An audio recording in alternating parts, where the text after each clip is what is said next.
Yo, welcome to New School Knicks. I'm your main man, Kendall Rivera, and joining me is King Ant G. What's good, party people? Good morning, chat. What's up, y'all? No, I'm just kidding. This your main man, Uncle Freezy, the number one chief rock in Knicks universe, man. I'm sitting in with Greeny. How you doing this morning, Greeny? I'm doing fine. Unc, how you doing yourself, brother? Man, I'm okay. Ready to get this thing started, man. Ready to talk about these Knicks new school style. Yes, sir. As you would state, let's get this party started right, quickly. Yeah, yeah, Actually, not right, quickly. yeah, man. Yeah, man. How you feeling? I'm all right. I feel good. Nose a little cloggy, but weather's getting a little cold in New York, but it's all right. I'll be fine. How you doing Yeah, today? man. Man, I got the same thing going on, man. Little backache, little stuffy nose. You know, it's wintertime. It's fall. It's fall. You know how it is. Yeah, it's changing up on us. That's all. It's just changing. Yeah, this weather trying to change up on us, man. Lee, what's good, man? Yo, Lee, I saw y'all the other day on I saw y'all on the other day on somebody joint, man. Y'all was sounding good. Yeah, man. Diggs, what's good, Diggs? Varsity Customs, what's good? Jermaine Royce is in the building. What's happening, y'all? Good morning. Yo, let's get down to the nitty gritty, bro. Let's get down to the nitty gritty. I'm ready. I'm ready. What's up? A lot of people are excited about this New York Knicks team. No, I'm on. Yeah, man. Yeah, Pudge Nice says, new school, old school need to learn though. Burn, baby, burn like Disco Inferno. Burn slow like blunts with yayo. Bam, what's good?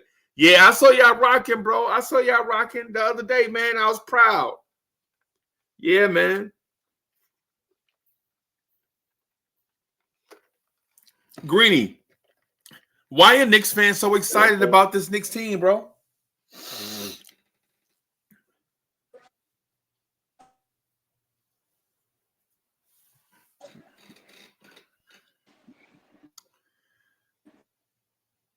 Oh, man. Greeny getting emotional? I asked Greeny why he's excited about the team, man. He had to take a moment. I asked Greeny why he excited about the team, and Greeny had to take a knee. Yo, that's crazy. That's crazy. Yo, yeah, man. A lot of us excited about the team. I'll go first. A lot of us excited about the team because we've seen some things that we've been wanting for a while, and it is fun to see that these parts finally show up. Right? We've seen the team getting out and run the floor. You know what I'm saying? We've seen the team with a point guard. We've seen that Tom Thibodeau is letting everybody play. Ashley Inc. Wiz, what's the Wiz? What's good? Yeah, man. Yo, I got the morning bed going on, yo. The bed just do whatever it want to do. No matter how much you wash it and brush it and do your thing, man. The bed just do whatever it want to do, bro. And I got the old cowboy movie bed going on. Oh, Greeny done switched it up. Greeny, you on the laptop? No, I'm still on my phone. Is in the building. What's good, man? My bad, bro.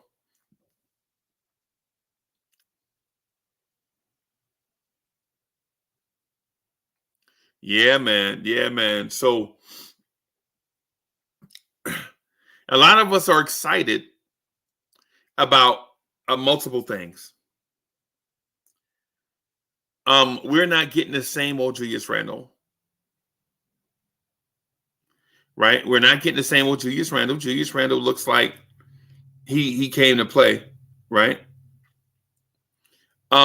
looks like Hartenstein is a player, right? Cam Reddish with minutes looks like a legit NBA player, right? We're excited because Derrick Rose is back.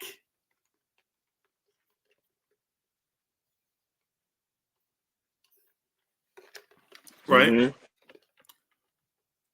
We're excited because the front office didn't go out and go get veterans, right?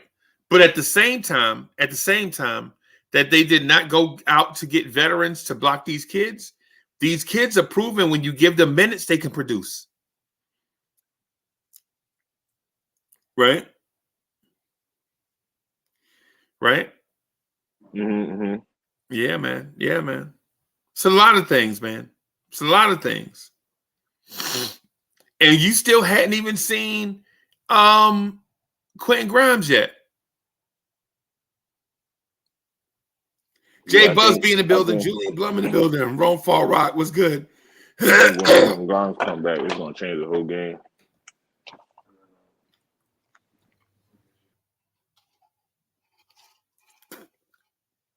Yeah, when Quentin Grimes come back, it's gonna change the whole game. How? It's just gonna give us more depth. Like I was saying earlier, behind the scenes, it's gonna give us more things to do when if players are off in the night. We don't have to give somebody 25 minutes and they're shooting bricks. They can come out the game. Somebody else can come in for them. Okay.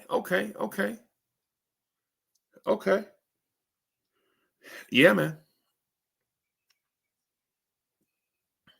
Yeah, man. I mean, and Knicks fans have a reason to be excited. For one, it always feels good after a win. We won our opener at the Garden. Right? So there's numerous reasons why we should be feeling good right now. Numerous reasons.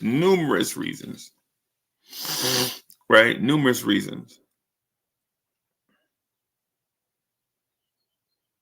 What's your main reason, Greeny? How do you feel about our I was gonna ask you, how do you feel about the excessive depth on our team? I feel neutral. I'm just letting things play out, bro. I'm not getting up or down either way. What makes you stay neutral though? Like you don't see it as a plus or negative? You don't see it as we have too many guys, or maybe we got the just right amount of guys, or maybe we don't have the right guys at the right position? Yeah. No. I just want to see it play itself out. I'm understanding that we've only played 2 games. But the excitement around Knicks universe has been crazy. I mean, why wouldn't it be exciting? Why Yeah. wouldn't it be exciting? Yo, wait a minute. Let me ask you this. New School Knicks was burying Cam Reddish. Where's New School Knicks at? I was always a Cam High. Yeah, nah, man. New School Knicks was throwing dirt on the Cam Reddish Hive grave. They was throwing dirt on the grave. Now what he had?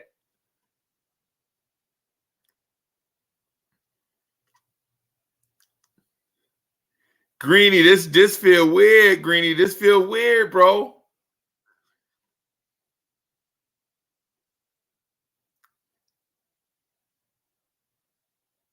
Oh boy, New School Knicks is silent. Okay, all right. Nah, I mean I can't really say nothing because I'm a back Cam. You know what I mean? I've been telling y'all about Cam. Angie and Kendall the ones that Cam this, Cam that. I've always told y'all Cam is gonna be I said in the controversial takes, Cam is gonna be the wing that we needed, and if we get rid of him, we're gonna be mad. Right, but yeah, come on, New School Knicks, where y'all at? Y'all was New School Knicks Friday night, Wednesday night when we was watching the game. When we was watching the game, New School Knicks was mad quiet. I think I gotta put the link in the chat. Let me get the energy up. Let me put the link in the chat, bro. Let me throw this link in the chat for the first time ever. We're gonna have a link in the chat so that we can. What's going on, man? Yo, Reynard, what's good? Yo, what's good, man? What's good? East Blue Drews in the building. What's good, man? Hey, Jay Busby say, I see the team as being similar to the 04 Pistons. No superstar, but a bunch of good players who play together can shock the world. Yeah. Okay. Okay. I see y'all. I see what you mean. East Blue Drew says, when Grimes gets clear to play, it's going to be scary this season. Farewell to NYC says, yo, peace. Yeah, man.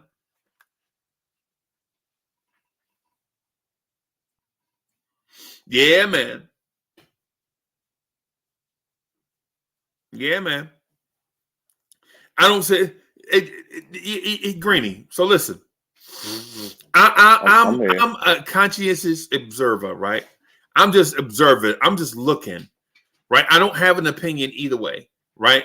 I don't want to get dragged into a thing by everybody else. I just want to see it play out, man. But with that said,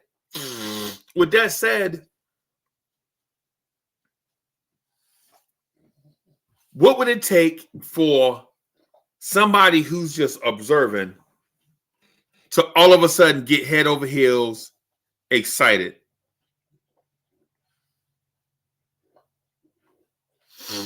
All right, what would it take? What does it take?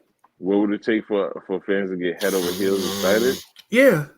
If Jalen Brunson was averaging like 20 and 10, 20 and 10, yeah, and then Julius Randle is flirting with a triple double. I think that's what it would take for people to go crazy. Oh boy, my man backstage. We about to turn this into the, you know what I'm saying, the Queens version of New School Knicks, bro. I need somebody from Queens, New York up here. I just need some people from Queens, bro. That's it. I want. Yo! What's good, Freeze? Good morning. What's good, Greeny? Shout out to the chat. Salute, Will. What's good, y'all? Just had to come and kick it with y'all for a little while. Yeah, man. We just I like the energy this morning, Freezy. Yeah, man. We just the number one chief rocker. The number one chief rocker in Knicks universe. What's good, man? Everything good. Yeah, man. Big win. You know what I'm saying? Yeah, big win Friday night. We still feeling good, bro. Yeah, bro. I was in the building, and I saw a lot of people from, Ron, all of them. So it's like I'm still excited off the win and that. So I can't wait for the next game, bro. Yeah, man. Yeah, man. It's always good. It's always good to see other cats in Knicks universe. Jay Boogie was there. Mm-hmm. Seminum was there. Yeah, man. It's just a lot of, man. It's always, you know what I'm saying? Yeah, and I didn't even know I was going. I was just going to support Boogie video. It's fire. It was fire, bro. So yeah, man. Met a lot of people that be rocking it. Your show, all the shows. So that was good. Yeah, man. So what y'all talking about, the Cam Hive? A lot of dudes is hiding. Yes, a lot of people hide from that smoke. Hard will, listen, man. You my man, 50 grand. And we don't go, you and I don't go way back like Stephen A. Smith hairline, bro. Me and you knew, but we clicked from day one, right? Facts. The one thing with me and Hardwell, we don't dodge nothing. Nope. Right? We don't dodge nothing. My man named Hardwell. Did you hear what I said in reference to the season? Like, people know I judge Randall. I was hard judging Randall, right? Right. But I said it on my last show too. I'm a Knicks fan, so it would be false or phony for me to act like Randall ain't playing good so far. It's only a couple games, but you still got to cover it And I feel like a lot of them listen to us. So I just wanted to put a good message out there, like, yo, bro, Right. you playing great. If you keep playing like this, I'm a report and cover you like this. Right. See, I didn't like yesterday when I heard some people like they didn't want to give, like even Don P, he didn't want to admit it right there on air, like on Ron's show that Brunson is it. And Don P's Right. my guy, you know what I'm saying? Far Rock, all that. But it's just like Yeah. you can't be stuck in your way. If you see you made a mistake, it's easy to just say I was wrong and move on. And Right. that's how I am. I'll Right. be critical and critique and all that, but if I see it's going in the other direction, and that's ultimately what we cover these guys for, Right. then I'm going to say that and move on respectfully so then Right. nobody can't say that about me. I'm Right. ducking. Oh, yo, what happened? You were saying such and such and such. It's easy to say, no, he's playing good. If he plays like this is what we want. Right. So I think we have a responsibility when you cover the Knicks to be fair and not try to cover your narrative, because that's what a lot of people doing. They fighting with their point, but we're all Knick fans, bro. Right. Right. Crazy. Yo, somebody told me the other day, they was like, yo, Uncle Freezy, you be mad flip-flopping, man. One day you say RJ be good, and then other time you say RJ be bad. I'm like, nah, bro. Well, that's kind of like RJ. You be flip-flopping with his performances. But that's One day Joe. RJ be good, one day RJ be bad. So you're going off each game. Right. That's exactly But what it's I'm only saying. 2 games, though. Yeah. No. I'm just talking about in general. Oh, I'm just talking about in general, and I use that as an example. yeah. I say that in general and use an example because the Mm-hmm. thing is, y'all wouldn't be rocking with me if I was super opinionated one way or the other and didn't have a place where people can have their voice or their opinion be heard. You know what I'm saying? My main goal is to be neutral and let everybody else talk. You know what I'm saying? And just talk about what is actually happening. You know what I'm saying? That's what I'm saying. So that, so sometimes I catch that smoke for being flip-floppy. In real life, now I'm the complete opposite. In real life, I'm starched straight on stuff. You know what I'm saying? But on this fan platform, you know what I'm saying? You got to, you know what I'm saying, allow people to have their own opinions and all that stuff. All I'm saying is if you have an opinion, like if you say Cam is trash, when Cam have 2, 3, 4 good games in a row or whatever it is, don't be coming up here like, nah, I never said Cam was trash. You're a liar. You know what I'm saying? You know what I mean? There's more people in the chat that said that too, and I just didn't say nothing about them specifically. But even on my show, I seen certain people, and I know if you listening, you know I'm talking about you. When you wrote in the chat, Cam was trash too. But you in there in the chat right now talking about other people. Trust me, hard will. No, you said it too. I hope you Yeah. know what I'm talking about. I'm gonna spare you right now, but we talking about activity like what you doing, because you saying like you wasn't part of the people saying Cam was trash when people were saying it. And I never said Cam was trash, because y'all listen to me. I go on the ESPN list. I go on people covering Cam before, and people don't believe in that because they like, yo, what he doing now? He ain't doing that now. We don't want to hear it. I'm like, bro, so when we have a good game, you're going to come back around and be like, oh, Cam is nice. When you just seen him do it in one performance, but I'm telling you he did that all his life. How can that make sense, bro? It's on Tibbs, and these the coaching staff got to put Cam and build Cam up for later. He's a great piece for this Knicks team. We need Cam. I always said that. Right. And who are we? Oh, let me do the super chat real quick. Paris Duggar, thank you for the generous contribution. Paris Duggar says, if Tibbs play 11 guys, we'll be a 6th seed. Bim. Hardwood, to your point, and I know Joe man want to jump in. Joe, let me say this just real quick and I'll get out of the way. Right. My thing is with Cam, with Obi, who else is polarizing? Like who else frustrates us as an IQ, RJ, with all of them guys, they are our guys regardless, right? And whether they struggle or not, we have to ride with them because we don't have nobody else, right? So we got to ride them and support them through their growth, through their ups and downs. So my main thing is with a team that can't go get a Donovan Mitchell, that can't go get a SGA, that can't go get a young player, and you got young players on deck. Make your own. You got to stop reading my mind, Hardwell. You know what I'm saying? You know what I'm saying? You got to make your own, baby. You know, and you got to support them. And we got 3 guys on the top 100 list. We definitely can make our own. Yes, that's what I'm saying. You got to let these young cats, man. Everybody don't develop at the same pace. Y'all feel me? Y'all know what I'm talking about, man. Yeah, everybody don't develop. Everybody don't develop at the same pace, bro. You got to let kids develop at their own pace. And when they get there, don't be like, well, it's about time. Nah. You know what I'm saying? Yeah, Joe, my bad, man. Yeah, no, I agree with you, but where I stand is like there's a little bit more pressure now because the front office are like, you know what, we want to build with these kids instead of making that trade. So now they got to show that was the right decision. They can't come out now. They can't come out now and flop over the next year or just show lack of growth. Like RJ, like I have a little pressure myself. I put a little pressure on RJ because like you got paid. We missed out on Donovan Mitchell because they didn't want to trade you. Now show me something. Right. So and that's to me, I think with each and one of them, like with all of them, I think all of them at some point were in negotiations with the trade. So it's kind of like, so the trade didn't happen. Whatever reasons, there's different variables of what happened with the picks and with Danny Ainge actually trade him to the Knicks or whatever. But at the end of the day, the way it looks, it's like they're riding with these kids. Now they got to show us something. One of them got to pop or show us something. Right. To say that we're not disappointed that the trade didn't happen. Because you don't want to look a year down the line and none of these kids pop or get us somewhere. And it's like, especially RJ, and you're like, oh boy, here we go again.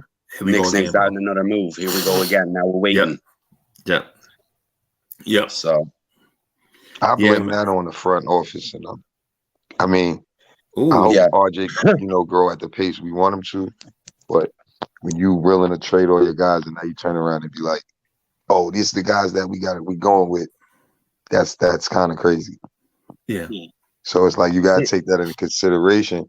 And I'm glad RJ's not the type of guy who'll be like, I got my money and not have something to prove on his own.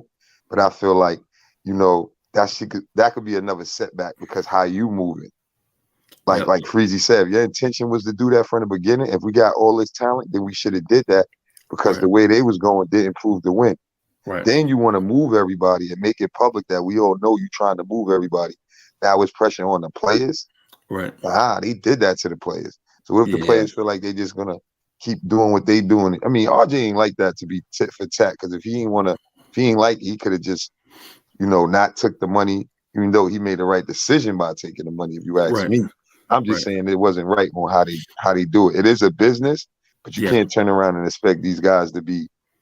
That. But everybody develop at their own place. You don't expect RJ Barrett to be Zion or John Morant, right? And so Zion, John Morant, Darius Garland, It's like you said, not to cut you. It's like you said, you can't do both. It's either one or the other, and then you didn't do it, and now you doubling back trying to do it. That puts you behind schedule. We're not comparing him to Zion and them no more. We understand that, but you were just talking about developing these guys because Cam Reddish and these guys could be our players for the future if we handle it right. And I think Wednesday opening night and go from one direction and try to go back and say we're going to develop these guys. That's us minor setback. Yeah. I just wanted to be Monday night, I think, confirms RJ is not it. I think there's a level between Zion and Ja and then RJ. Right. But we knew that Monday kind of confirmed it because some people thought another year of RJ development, maybe he got his money. Will he take a massive step? And I just don't see that big of a step. No. How could he take a step when he wasn't on their level anyway? Like with the way he was. When he came out last season, they didn't run it through RJ. They ran it through Randall. RJ would have he took over mid-season and looked at not so well because it wasn't playing right. But I'm saying this, he ain't gonna wake up and Monday's game proved to me that he's not on John up level. I already knew that. Yeah, he know that too. He know that. He said that. He said that. He's on other things. He's trying to just get up there. Yeah, and Joe, I think the steps that RJ are taking or we need to if we look at it in a 3D perspective, right? If Ja and Zion are here and RJ is here, I don't think RJ is looking to take a step up to where they are. I think RJ is looking to take steps forward on his own line. Yeah. Like in his lane, just take more steps in his lane because he'll never wake up and be a physical freak. That ain't happening. You know what I'm saying? But can he knock down his free throws at a higher clip? Yeah, he can do that because he can control that. You know what I'm saying? Can he finish better around the rim? Yeah, he can do that because that's something that he can control. But in terms of being that, see, he's not going to ever be Amen Thompson. He'll never be that. He'll never be Amen Thompson because Amen Thompson is probably Ja Morant at 6'7", right? Yeah. He'll never be that, right? Like Amen Thompson is the when you draw up the guy on the video game, the point guard, playmaker, whatever you want to call him, 6'7", blazing fast, jump out the gym, quick twitch. RJ Barrett will never be that, right? He'll never be that.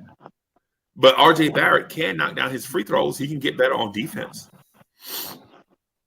He can rebound better. He can be a more willing passer.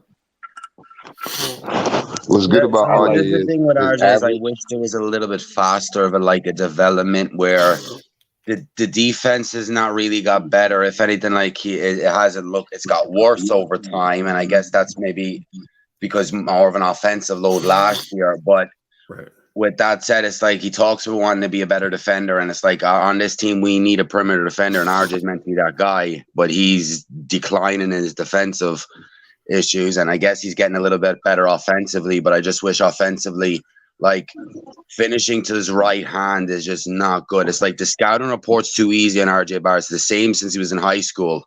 Yeah. Under and he goes to his left. Right. It's a simple. So then that's the thing is where it's like the mid-range he's developing slowly. The three has got better, even though we haven't seen it this year. The form looks better, and last year and over the time he's got better with the three. It's just finishing at the rim has not got better. Right. Joe, you know why that is not better? Because that something he won't pass. He won't. It's like certain rim reads are there. Like you know what I'm saying? Yo, when you go into the rim and you got two dudes on you and the third one is coming, why are you trying to finish over them when you know you can't? You're not explosive, right? And so Jalen Brunson needs to be working with RJ like hell because Jalen Brunson's 6'1" and is able to make these efficient shots. Right. But because of footwork and strength and skill, RJ's 6'7". So doing the same thing Brunson's kind of doing, or learning from Brunson would help him. But it's just like you see his new moves and stuff, and he's trying new things, and he has got better some degree offensively. But it's just the finishing at the rim to me still a big concern. He needs to get a lot better at that. Yes. The free throws will come. He's already getting better at the free throws. I think he can shoot close to 80%. Right. That comes with the 3-point shot too, with the form and all that. So I'm not really worried about this. Just the finishing at the rim is that's because he's going to have to make his bread and butter at finishing at the rim, getting to the line and making his shots at the rim. Because he's never going to be an elite 3-level scorer from three or the mid range. Right. Hey, Hallwell, you got an echo, bro. Oh, me? Yeah. Okay.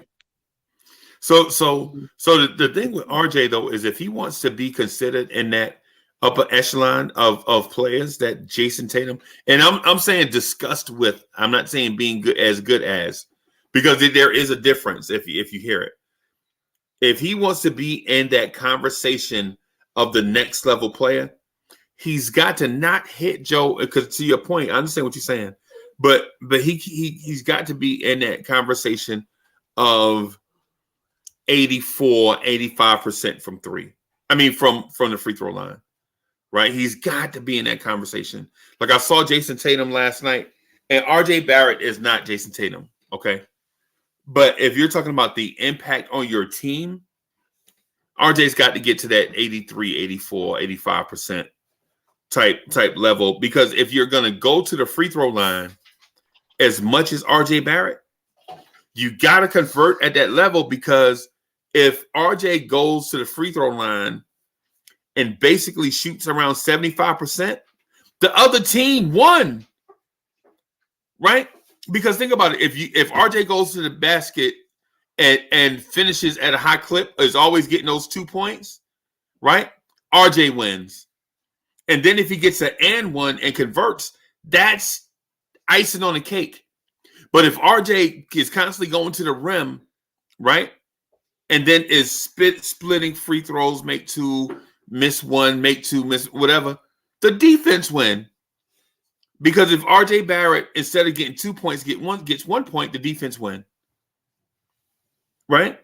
And so the thing about Jason Tatum, every time Jason Tatum goes to the rim, you gotta stop him from, because I'm not saying Jason Tatum is the best finisher. What I'm saying is when he's a threat to go there, if you foul him, he's gonna basically knock down both free throws. Nobody shoots 100%, but y'all know what I mean. RJ's got to climb from 74%, 70. I think he shot like 73, 74%. He's got to shoot around 85% and make defenses pay. And what that does for others is knowing that when RJ Barrett goes to the rim, it creates spacing on the perimeter for cats that may not be as saucy with their handle like Evan Fournier to get more open looks and create for others. So yeah, RJ just gotta be better overall. I'm not knocking him. He played a good game the other day. I'm not knocking him. What I'm saying is for RJ to take another leap forward on his own path, he's got to be a better free throw shooter.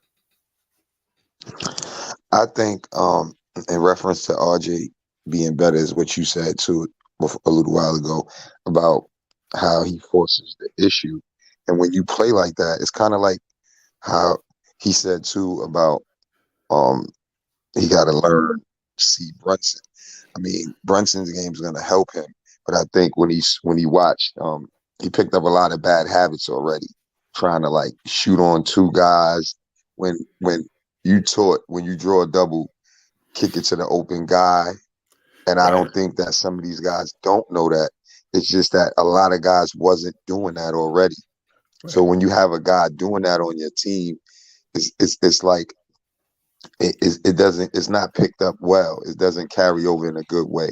It just looks at it as like he's not passing the ball to me, and players, they just pick up a bad habit of not moving the ball to each other when you already drew a double team. Coaching is going to tell you, and good players. Like Emmanuel Quickley. Same thing. A lot of them do it. RJ does it. Randall did it. Now Randall is not doing it. RJ has to not do that. And I think that's a way to break down the game well, because when you start doing the same thing, the scouting report, they know what you're doing.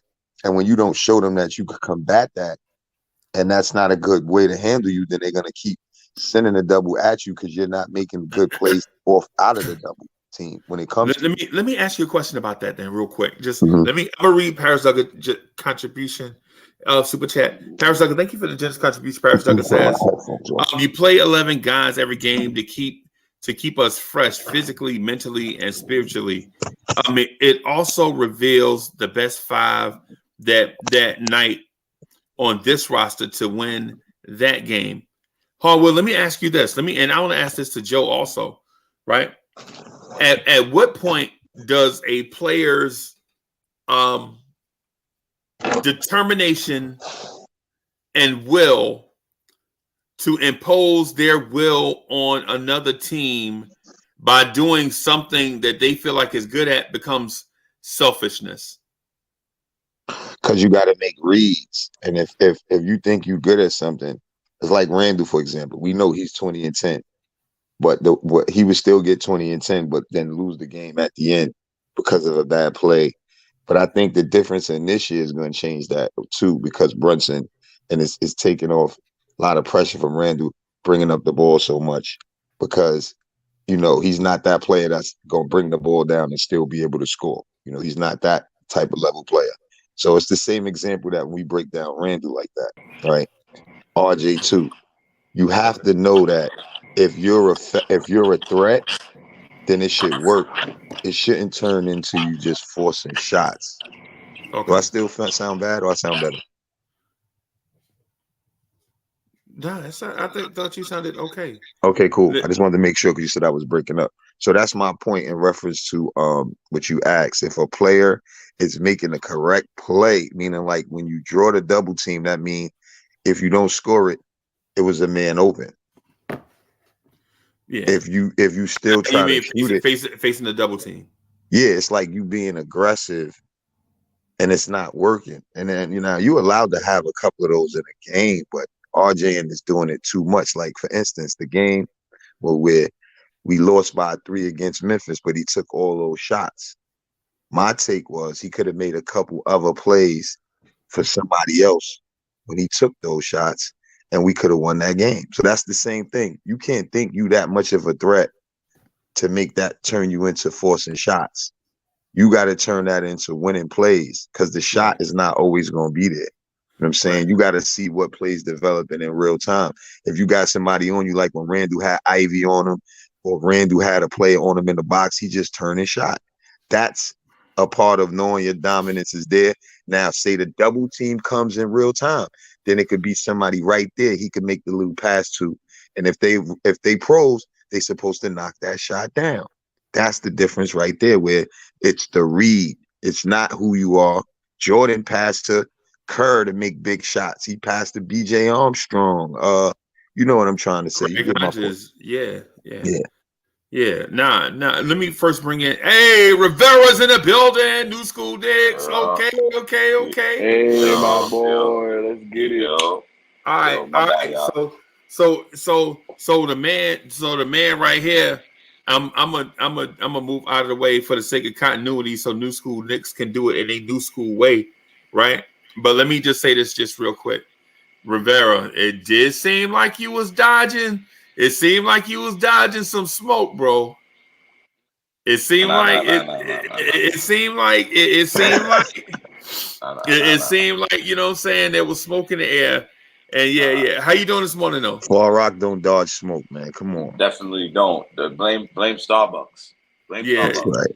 Yeah. Shout out to Inwood. Shout out to Inwood. You know what I'm saying? Shout out to Inwood and Redfern. Freezy got family in Inwood. Can't be hearing right. He's shouting out Inwood. That's right behind your hood, right? Yeah, it's right. Yeah, I told him that. My kid's school. Next to my kid's school. That's crazy. Exactly. Man. I used to play ball in that park right there all the time in Inwood Park right there. Yeah, So how you feeling about Cam now, bro? Yeah, it was 2 games. Relax. The first game I gave it up to him. I texted in the group chat. I said, "Yo, Greeny Cam." But the second game, Cam was Cam again. Oh, he was a Cam sandwich in the second game. I mean, he was okay. He played okay. I mean, he didn't become spectacular. He had a nice alley. Man, that man defense was, man, come on. Man, that one game is good enough to hold him down for 3 games, though, Rivera. Come on, bro. That's crazy. Nah. Yeah, bro. He had a 3 to send it to overtime against Memphis. That was clutch. I give him that. So now he was doing that. He hit clutch shots for Atlanta in the playoffs, and they traded him a year later or half a year later. Yeah. It doesn't really matter. Just Cam has to be like, I'd be hot and cold on Cam. He just has to be consistent because them 22 or he's at 30-point games. That's in him. It's just that goes to show Nick him out of it. Yeah, that's how we judge. Yeah, man. All I'm saying is, Rivera. I'm just saying, look, man. If that was Quentin Grimes against Memphis, bro, cats will be having Grimes tattoos on their neck, bro. You know what I'm saying? If that was Grimes, that's why we held him out the trade. You know what I'm saying? Yeah. But Cam do it. We like, nah. I just need to see Cam do it 50 more times.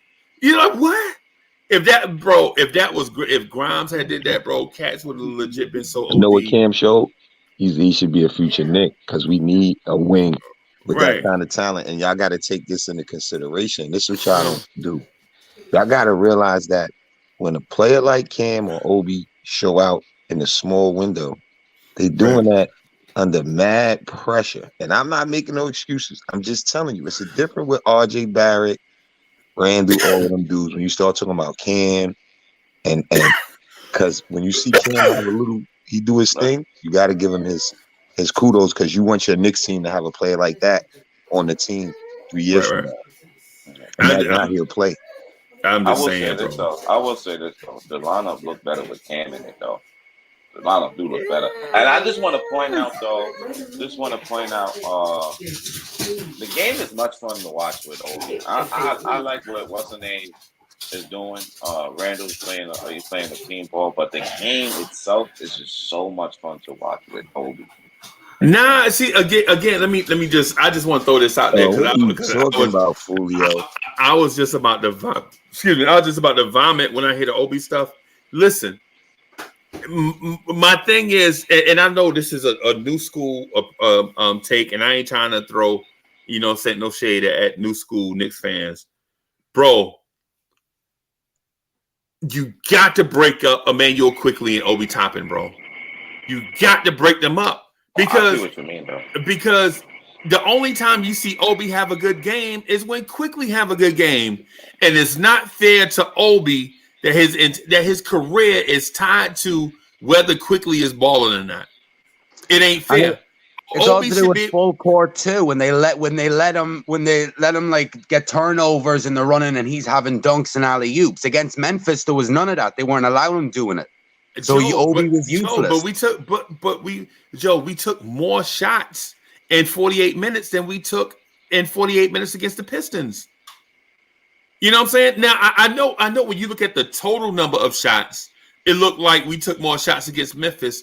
But at the end of regulation against Memphis, we had taken more shots. The pace was faster against Memphis than it was against Detroit.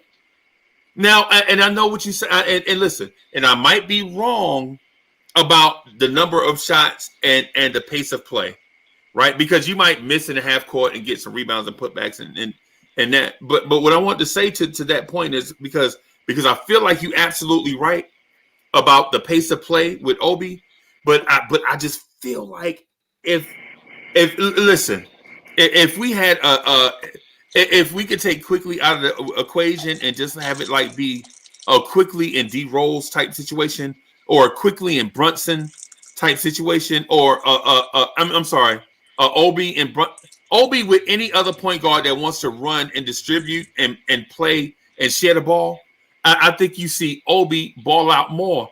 But when you look back at all the games that you saw the last 2 years, every game that Obi balled, Quickley was balling. And then there were games where if Quickley wasn't balling, Obi disappeared. You know what I'm saying? And I just don't think it's fair to Obi, bro. They gotta find a way to unlock Obi more often and not have it be directly connected to Emmanuel Quickley. It's just not fair in my mind. Am I bugging or IQ? Okay. 7 assists was like okay, or am I bugging? Like it seemed as though like his 7 assists came in like after he got his. Oh my wow. Jay Boogie in the building. I kind of agree with you, bro. I think some of them assists were kind of like cheap assists. I was like, look, Quickley has had a good game. He just needs to move the ball faster and more. I think he's a little bit who holds on too much and is a little bit ball hogging at times. He's taking too many bad shots, but then he passes up a wide open 3, and Tibbs gets mad at him for passing it up. But then he'll take a 30-footer later off the dribble. Some of the shot selection and stuff needs to be fixed. But I agree with you on the Obi Quickley thing. They think they need to be split up a little bit more. Yeah, we need, in fairness to Obi, bro. Look back at the Memphis game, right? Look at how Quickley struggled, right? And then go look at Obi numbers, right? Go look at that Memphis game, right? Look at how Emmanuel Quickley 0 for 6, 0 for 3. You know what I'm saying? And then look at Obi numbers in that same game. And then look at the Pistons game. And the Pistons, And I'm not taking nothing away from the Knicks because I think we're going to be a great team. I think this team is going to try to win 50 games, right? So I think if they get to 50, man, I'll be so excited, right? But the Pistons are a bad team. And we did to them exactly what we're supposed to do to bad teams, bro. We beat the hell out of them and proved to them they shouldn't even be on the court with us. Because this team is a good team, is got the potential to be a great team. And we didn't let the Pistons hang around. We just beat the brakes off them, and that's what we're supposed to do. But then look at Quickley numbers, though, against this bad team. Quickley's numbers are good, and then look at Obi's numbers.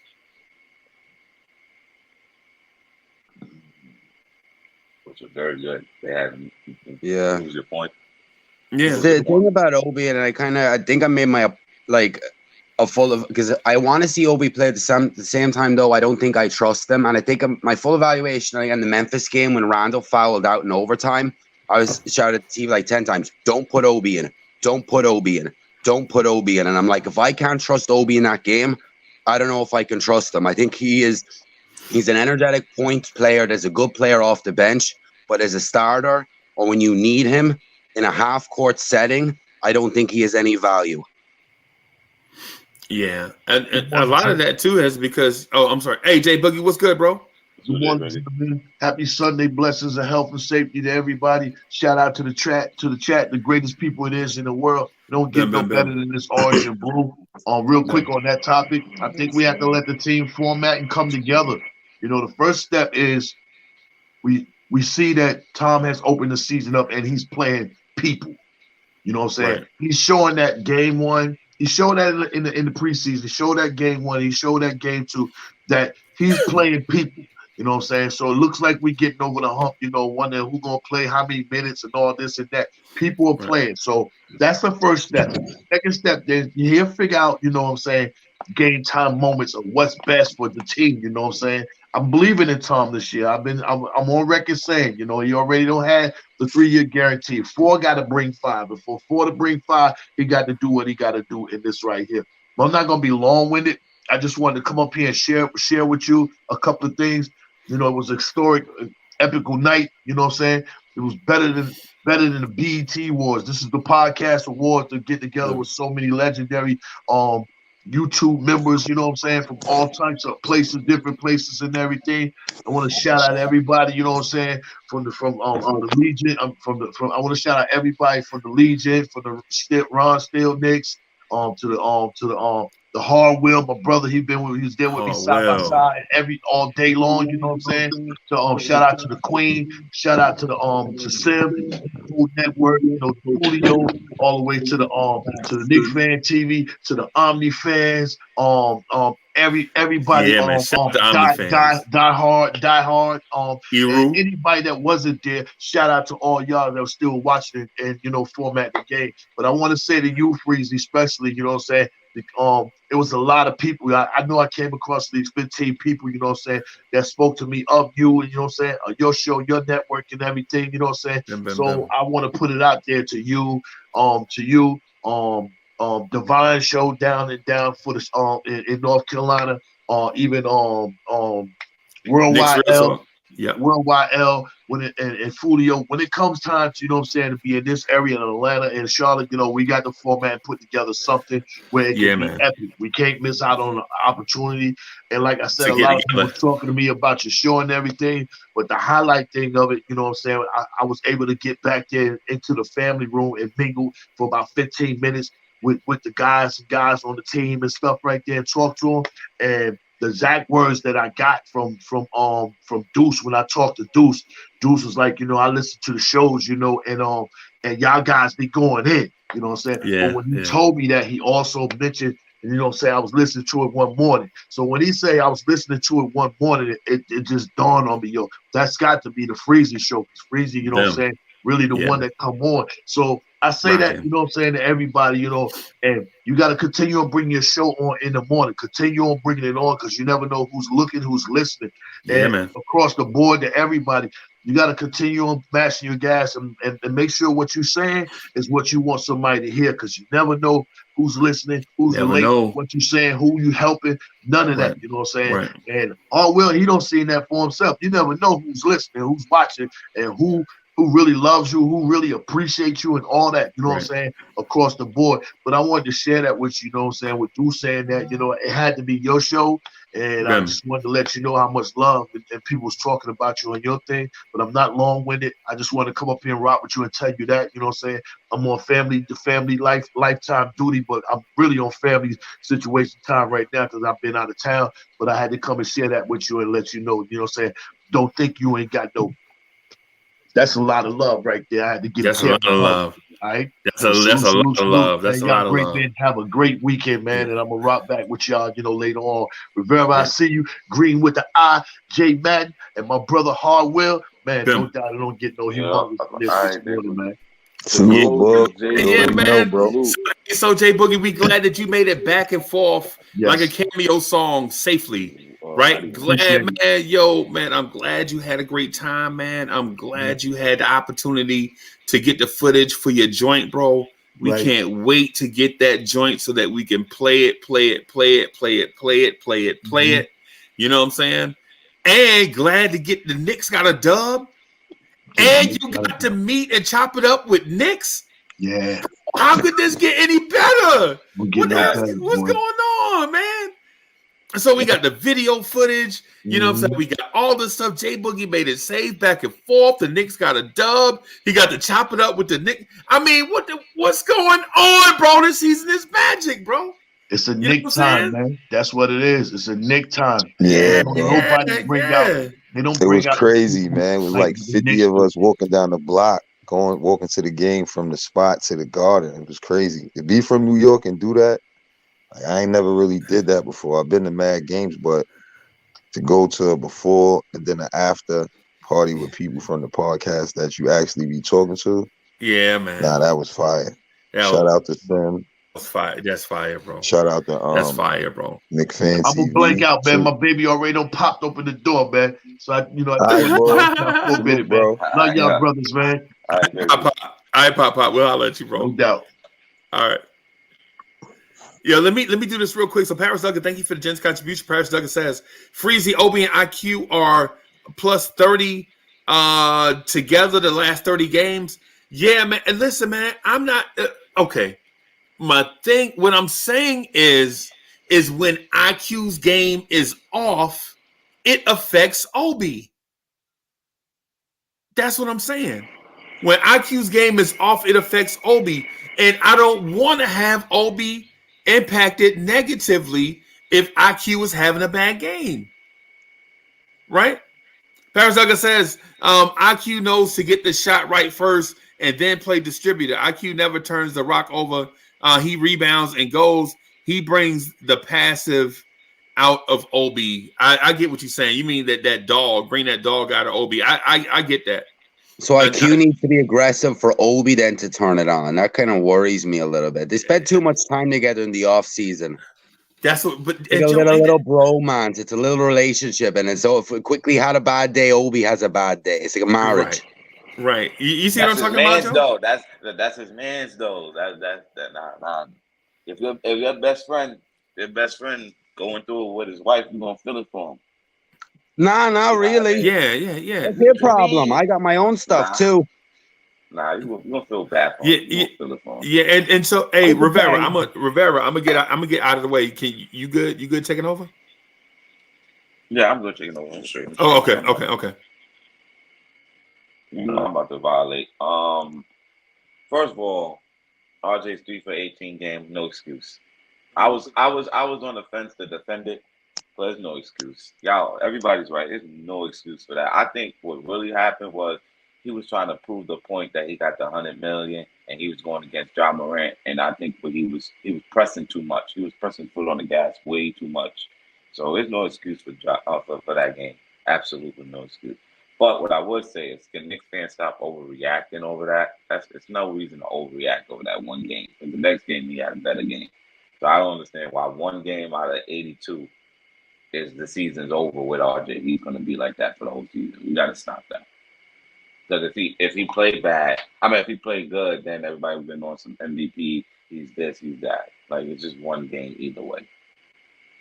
I don't know. I don't understand it.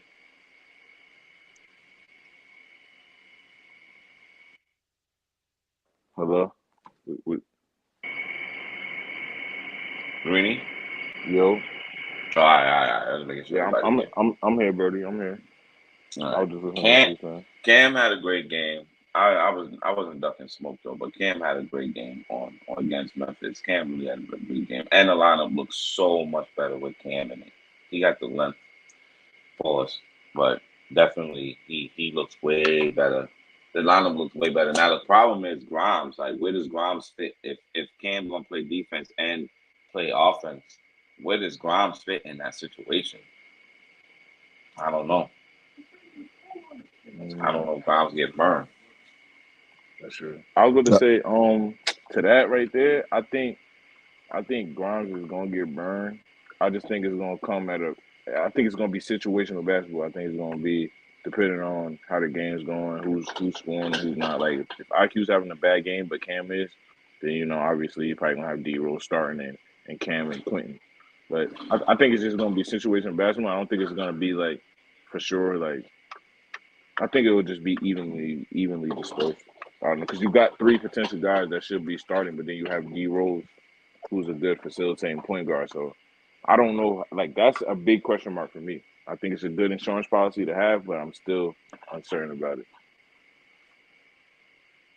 I don't know. I just hope Cam can keep it up, to be honest. Like Carl said, that got him good for 3 games. So next game is he on his last game. But I honestly think that Cam know that his contract coming up, and he don't want to be the guy in that draft not to get anything. You know what I mean? Like, he don't want a Knox deal. You see how Knox is on Detroit. Oh God! Every time Obi got the ball when he was guarded by Knox, I was like, "Yo, just go at him, please. Destroy that I was man." just about to say that. I want to come at the chat for all them the knots high. Where are y'all at, bro? Dude, cornrows was tighter than his. I don't know what he was squeezing his brain too tight, bro. Nah, Like, for real. For real. Hey, he ain't had no shape up on it. Yeah, mad. I'm like, yo, like, you What's go to the good for bum. Knox though? What's good for Knox though to me? I said this. I said the fact that he on the court that fast, right? And he got a bunch of youngins over there, and they gonna lose games. Sometimes you on a team, they just let you play.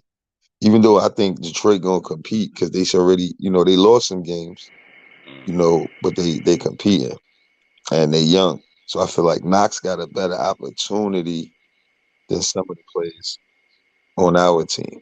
Like, because even Cam, like you said, yeah, we want him, but he got to prove it. And I feel like that's so crazy because, like, we trying to build a team to be good for, years to come. We not, like, going to make no crazy noise, I don't think, this year.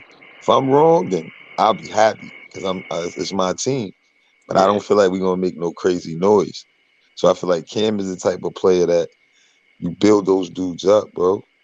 But in reference to what you were saying about Grimes, it is going to be a logjam because I felt like if Grimes was here, right, Cam wouldn't even probably had the same opportunity because he would have played Grimes. You know what I'm saying? Yeah.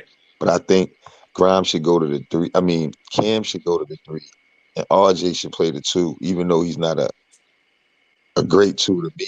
It's just for this team, just to give us some more length on defense and let Cam start to get comfortable because he'll play in a system, and once he get comfortable, he gonna make his shots too, and he could go to the rim, he could hit the 3, he could play D. Imagine building him up. Like we said that earlier, like a lot of these dudes we ain't even like right away, and they got a couple years to play on their team, and then they was them guys. Like play comfortably, you know what I'm saying? Got a real chance to develop. Like people thought Brandon Ingram wasn't gonna be all that. People thought Shea wasn't gonna be all that at one time. It'd be a process, and then they get to a team and get comfortable and get a chance to play. Yeah. Yeah, both of them got traded before they really broke. Well, SGA, you could see something was coming, that move was coming, but they kind of both broke out after they got moved. So maybe it's like Cam too. And that's the thing about Cam is like Cam's motor is kind of my issue, where it's like it's not consistent. But also what to do with Cam is injuries too has had to play a big part of his career even since high school. So I think with Atlanta, He was in and he was given opportunities, rotation, was playing well, and then got hurt, was out. Was kind of the same thing early on with the Knicks, where he was hurt when he got here. They played him. He was up and down, and then he got hurt again and was out for the year. So I think they might, because Grimes is hurt now, they might be downplaying it a little bit and kind of leaving Grimes out for a little bit longer than they should, just to give Cam an opportunity to see what he has. I think Grimes because Grimes is shooting, Grimes should be ready to play. I just think that they're kind of taking their time with him just to see what Cam can have, especially when we're playing like Detroit and the Magic and the Hornets. But that always happened though. Like, y'all know that, right? Like, how ironic is it somebody get hurt and you get that opportunity? Because that's why I just said we wouldn't have saw Cam that much if Grimes wasn't hurt. So when we would have saw that come out performance by Cam, that's a sign. And I said that you always get that shot, and that's why Cam was trying to ball. You see, he kept shooting because he know he could do it. But you see what he said in the press conference, right? And he said, I had to prove it to myself again. And as a player and a playboy, I'm like, damn, bro, you see what these coaches do to you? Like, the man said he had to prove it to number 0. himself That's why he again, changed bro. his number. Like, he said, I had to you're prove right. to myself I could still do this. Because he's basically saying to the press and to us that the coach got him feeling like he ain't really, you know what I mean, who he been all these years. That's why I say coaches mess up players, and I broke it down how players go to different teams and then how they come up because they get comfortable. Tibbs ain't making it easy for some of them guys. That's just my opinion, though. Nah, I agree, because it's kind of like when Marbury was with Larry Brown, he was trying to make him play this natural point guard, and that's not his game, and it was messing it up. So I understand. Tibbs probably making him play like this game that's not him, and I understand. See, that's why I think the front office is keeping Grimes out. I think that's where they're like, do you know what? Grimes was hurt in the preseason. Let's just ease Grimes back in and let him just sit out for a couple of games to give Cam the opportunity. Personally, and I think he needs to take it now, because I think this is Cam's shot. Grimes sitting out, because if Cam doesn't play well and Grimes comes back in and looks good, then that's kind of really it until injuries happen. Grimes didn't look good. What you were saying, Greeny? I was gonna say, personally, for me, I'm not speaking for what Tibbs should do. I'm saying personally what I would like him to do, because I have my own basketball mind and I feel like this is what would work. I think personally Tibbs needs to stick with what he's been doing with the Cam sub for RJ, and Grimes, when he is available, should sub for Fournier. Therefore, you're leaving IQ with the PG spot. Give him a little leeway. He hasn't been as great this season, but you still give him a chance to grow.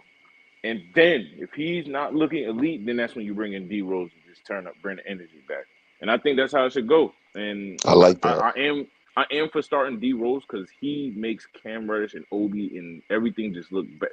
D Rose and Hartenstein together, we have two playmakers on that second unit. You know what I mean? With IQ, it's like, do you have, like, you don't know, like, you know what I mean? Like, you don't know with IQ. Like, I don't know if he's gonna come out and get 5 assists, but I know he's gonna try to get 15. You know what I mean? So I don't know. Good take, Greeny. Yeah, not for real, because D Rose just be proving that he could just get 25 off the bench on any given night. You still get 5 assists. He caught an easy 12. We had like 12 the other day, right? 12 and 6. 12 and 6. Just easy. It was so light. I'm looking like, nah. He came here like 4 threes, right? I'm like, yo, why it look so easy for him like that? And everybody else. You got to remember. Who, D Rose? You said D Rose? Yeah. Yeah, it's that experience. And then he get to the line. He in good shape. See, that's a good point too, or a good example of comfort. Like, you see D Rose smooth as comfort because he's been there. And when he was young too, he got a chance to just play comfort. It's all about that. If you got that, trust me. That's why I always say, if they cover you all your life, ESPN, they watch you come up, they rank you. You got that in there. The coach job is to bring it out of you, put it in position for you to look good. And I said it. RJ, all of them is on that ESPN top list, but they wasn't put in the best position, if you ask me. My opinion, they wasn't put in the best position coming off of what they came off of.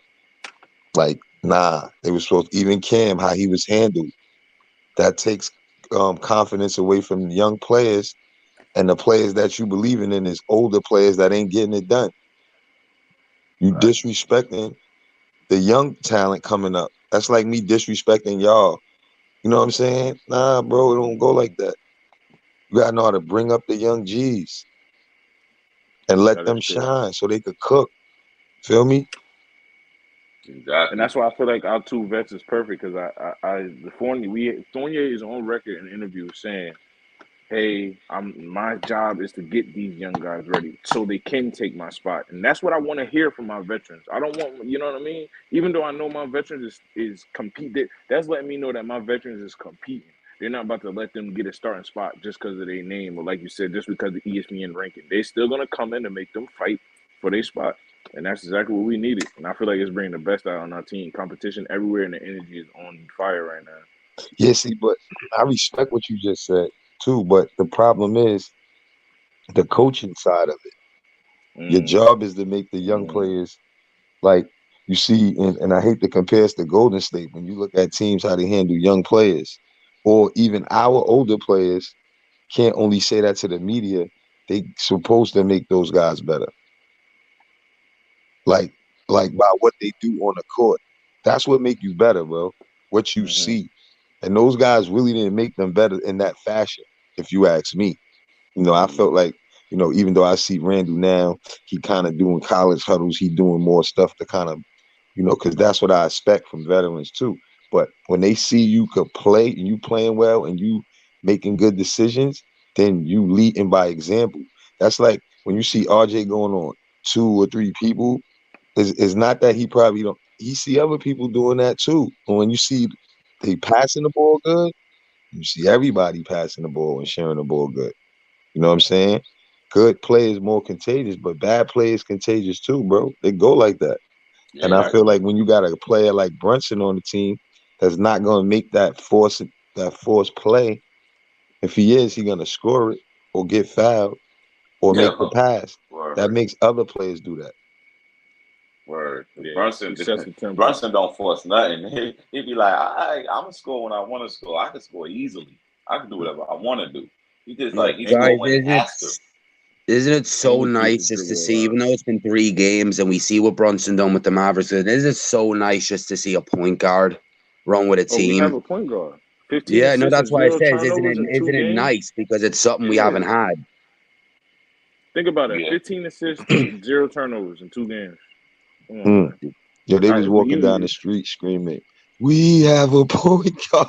I was about to say, is there any other point guard in the league right now that has no turnovers and plus 10 assists? Like, is that even a thing right now? Like, is Jalen Brunson I don't know, alone? But probably not. But it's only been 2 games, so it's really don't put that pressure on him. Yeah, it's only really been 2 games, but and that's what I like about him. He's not putting pressure on himself. He's like, I'm not no saver, but I'm a leader. He's like, and that's what I'll bring. And that's what he's doing. It seemed like everybody respect him too. Like on the court, it just seemed like everybody respect him. It's because he's setting that tone, man. When you come in the game, you setting the tone, and people see that you're actually changing the culture, the impact of the team and all that. Like that goes a long way. And like you said, Hard Will, when Cam came out saying that he had to show it to himself, like that confidence is the biggest thing when you're a basketball player, bro. When you have the confidence to know you could blow past your guy, you have the confidence to know you can knock down a shot. That's all you need in that moment. You know what I mean? Yeah, bro. And I'm a trainer, so it's like when I teach how to shoot, if you're not shooting on time, it's like even when you play 2K, bro, it show you perfect release when you push the button, popping your shot. Dudes hesitating and thinking a lot is not gonna have you sharp on offense. You know what I'm saying? And that shows when a coach is in their head. You know what I mean? You gotta when you go and shoot and score a lot, you gotta just be shooting the ball. That's how Randall has been shooting. Certain players that you just see shoot, even Quickley. Last game, he wasn't hesitating. He just shot the ball. That's when you know dudes ain't in their head. You see dudes hesitating on their shot and thinking a lot. Oh, why he ain't shoot? Or why he ain't see that? In his head, bro. That's true. 100%.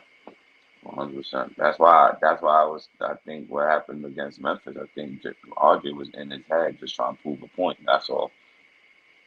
All of them, but except Cam. Cam was out there. Yeah, RJ can't be both, bro. Like, this is what y'all got to understand about RJ. He's still young, 4th season, no excuses. He do got to shoot free throws better, finish better by the rim.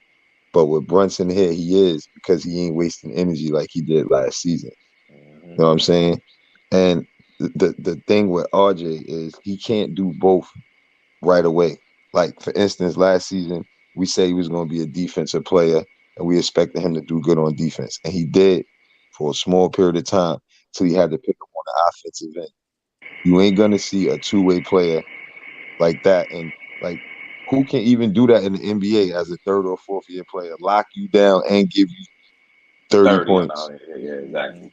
I don't That's know. It's rarely. and And even guarding John Ja. Morant can't lock nobody down. And remember, this is the key point of my last point on RJ. When you look at his numbers, how much he averaged and how many free throws he missed and how many rims he missed by the layups he missed by the rim. If you think about that, his average is already up there with those guys. Technically, it is.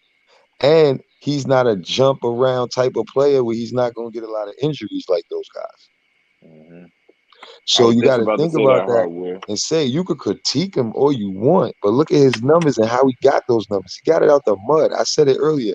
They didn't put that man in position to get easy buckets like Brunson will. So he's going to be more efficient.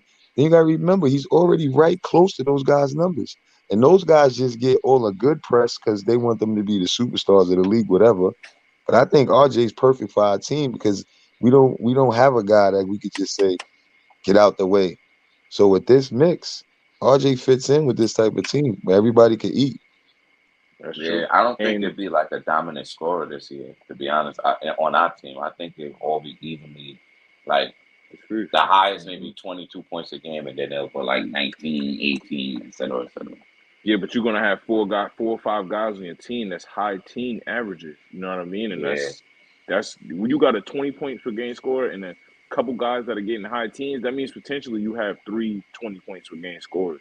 You You know what do. I mean? Somebody sacrificing for that other person, or you know what I Exactly, mean? Granny. So It's gonna be nights where yeah. everybody gonna get all different days. It's gonna be different people. I said that, Granny. You're right. And to go back to what you just said about RJ, a lot of people, oh, RJ ain't nothing compared to Zion. RJ ain't nothing compared to Ja. I don't wish no bad on nobody, but I'm gonna keep it a stack. Ja Morant and Zion Williamson is one injury away from being non-existent because they are so athletic. They depend on the athleticism where RJ Barrett does not depend on that. He's a good all-around player all around the game. His career will probably last longer than both of theirs because he's Exactly. not built He around has the his NBA athleticism. body. It's better. You feel me? Come on. Think about that. RJ don't have to jump through the gym and do that, and he don't have to do that to be an impact player and to be good. John Morant, we seen it with Derrick Rose. One injury, never was the same player again. that's hmm true. And That's I like that true. RJ learning how to pass and stuff more. That's gonna complete his game now because he needs that. It's how to make more plays because he know how to do it. He just was trying to force too much and prove that he could score the ball too much. Now it's Yeah, gonna be that a balance. He's gonna learn how to play make even more, and it's gonna complete his game. His free throw's gonna improve because more energy, and he should just be able to play better now because it looked more structured than last season. I didn't see as many plays and things run from already preseason to 2 games that they doing. It look like what they planning on doing looks better already. So to me, RJ gonna look better if you ask me. exactly, and then that should be telling to what he did from the Memphis game to Detroit game. If you notice in the Detroit game, he made a point to just pass the ball and get everybody involved every time he touched the ball in the first half for the most part until they started smacking him and everybody, there was no point for him being in the game like that. But in the first quarter, in the first half, he made it a point to get everybody involved in the game before he started chucking up shots. But and then even that game, he didn't chuck up shots and force anything. All the shots that he got was either open or was warranted. So I like that versus coming out there again and doing the same thing over and try to just get yours. He made it a point to get Randall involved. I think he got a lob to Mitch. I think he got one to Hartenstein. He had a nice pass to Hartenstein. And so that's what you want from your young player from game to game. It's not like a Melo situation where he came out one game and shot 3 for 20, and then the next game he shot 4 for 20 again. So you know what I mean? It's not like that. So I like what I saw from the first game to the second game. It just if we could bring that in every single game with the Detroit game, then this team, even if you lose, because you're not going to win, obviously, 81 games, that's just impossible. But That's if a you could big bring the game though, energy, yeah. and the first game. So Mm-hmm. I It kind was of a didn't want to setup. judge it like that because I was like, he shouldn't have shot so much. I blamed it on him because we lost by 3, Mm-hmm. but I feel like he could have made other plays, winning plays, not just about always looking for your shot. You can be aggressive, but at some point with that many misses, you got to say, hold on. I Mm-hmm. seen plays myself he could have made, like one to Randall in the middle. So I blamed him for that. But I said it's the first game. Let's see how he come back. Even quickly, too. They bounce back pretty fast. Normally it take a little longer, and RJ starts with a slow start. So I think Brunson is gonna give the balance that we've been missing. I Exactly. So got a question for the panel in the chat as well. What are you guys' pros and cons for both game 1 and game 2? And what signs of growth did you see from games 1 and going into games 2 for any player, not just one, any player, coach, anything? For the pros for game one, it showed that we could be in the game even if we was down. We was down a lot in the first half, but during halftime we came back and we fought. I mean, we always fell short, like all the time. We always be down, then we come back. But this time it seemed a little different. Like it seemed like we could have won that game easily. And it was a lot of. I don't want to blame the refs because that was a goaltend. That was a goaltend and a foul against Ja, 100%. But there was a lot of plays that they could have made, and the pro they came back and they beat the team that they were supposed to beat. They were supposed to beat Detroit like that. So if you win the games that you're supposed to win at the end of the season, you'll be right there. You'll be right there because you're going to beat teams that you're not supposed to beat in between that too. So you're going to be right there when it's all said and done towards the end of the season. If you do that, if you take care of your business. Joe, you there? Yeah. Yeah, I'm there. Pros and cons. I've really not too many cons yet because it's still early. But I'd say kind of the first half performance against Memphis kind of is what killed us because if they come out and played like they did in the second half, they would have won that game easy. So I think it was the first half being down 18 and having to fight from behind kind of made it a lot harder than that game was going to be. So, and to see that they actually made it a game at the end and went to overtime was happy because I thought that game, I was about to turn it off when they were down 18. I was like, this game's dead. But they fought back. So I was happy with that. And then against Detroit, they were dominant. They done what they were supposed to do. So no complaints yet. Okay. Carl, do you want to go or you want me to take Yeah. Nah, from the first game, like he said, I took a lot from that. Pros, you know, far as RJ, what I just broke down, I feel that really cost us that game when you lose by 3. For me, I just feel like I want a team that's gonna fight. My take is if we beat the teams we supposed to beat, then we'll beat some of the teams. Rivera just said it again too. We beat some of the teams that people don't expect us to beat. That's always how it is for us. So my take is when I see us coming out like that early, that was definitely one of the pros for me.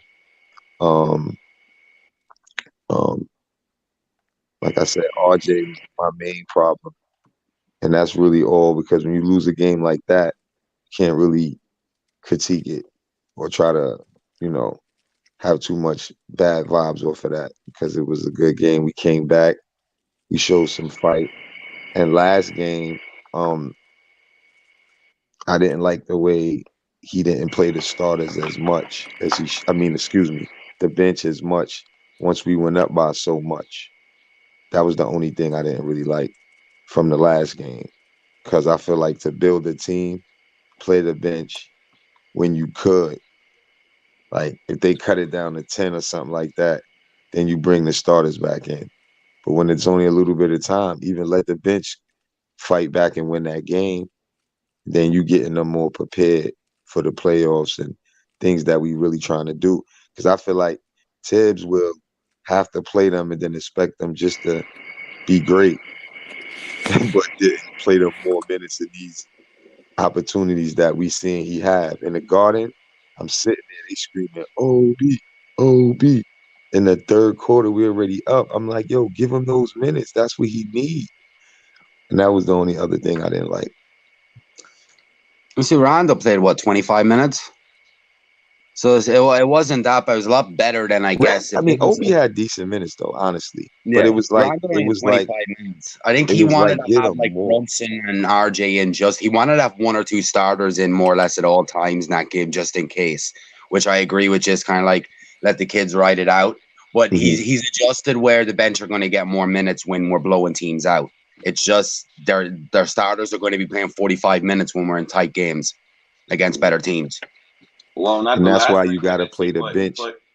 But he put in the last 3 minutes. He put RJ and Brunson in the game. Exactly. I was He like, brought Brunson what? for no reason. That's my point. Yeah. When he did that, that proved it even more. And I'm like, yo, bro, he was supposed to bend just even McBride, let players just play because you may need them. You don't know. That's what happened last season. Then he expected Sims and them dudes just to be ready when he had other opportunities to play them. So I'm just saying, I don't talk about last season, but when you start looking already like you're gonna be doing the same thing, I'm gonna point it out because game two, we up by 20 something. You taking these guys out. RJ walked back to the bench to the table. Him and Brunson, I was like, oh man, come on. That man get hurt, I'm gonna be tight.